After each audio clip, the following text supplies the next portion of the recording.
నేను మీ Jagadish Abbaraju, R24 news. ఈ రోజు మనతో పాటు కొవ్వూరు ఎమ్మెల్యే ముప్పిడి వెంకటేశ్వరరావు గారు మనతో పాటు ఉన్నారు.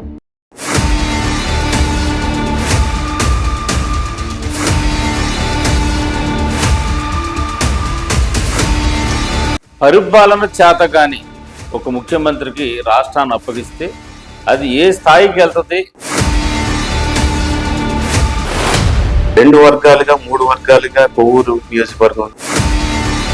ప్రస్తుతానికి కొవ్వూరు నియోజకవర్గంలో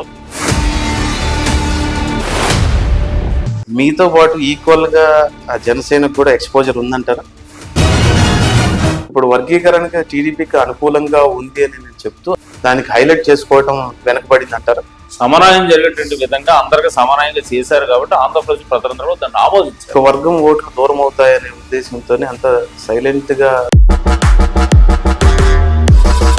ప్రవీణ్ పగడాలు దీన్ని ఇంకా క్రైస్తవ సంఘాలు కానీ పాస్టర్లు కానీ ఇటువంటి నుంచి వ్యతిరేకత.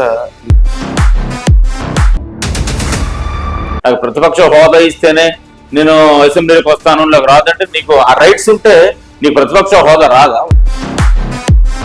వైసీపీ వక్ఫ్ బిల్లుపై రాజ్యసభలో ఒకలాగా లోక్సభలో ఒకలాగా జగన్మోహన్ రెడ్డి గారిని అడగాలి మీరు ఆ ప్రశ్న. మీకు ఏమన్నా మినిస్టర్ వచ్చే అవకాశం ఉందా? ఇవ్వకపోయినా చంద్రబాబు ఏం చెప్తే ఆయన బాటలో పయనించడానికి సిద్ధంగా ఉంటాం.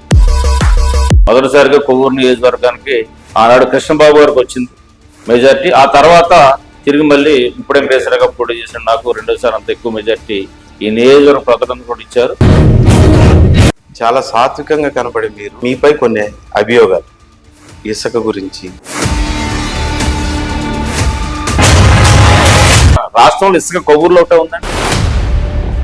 మద్యం షాపు యజమానులు కానీ ఎమ్మెల్యే గారికి ఎక్కడన్నా మేము 10 రూపాయలు ఇచ్చామని చెప్పాను కనుక వాళ్ళు మాట్లాడితే నేను ఈ రోజే రాజీనామా చేసి ఎమ్మెల్యేగా బయటకు వచ్చేస్తాను నేను సిద్ధంగా ఉన్నాను.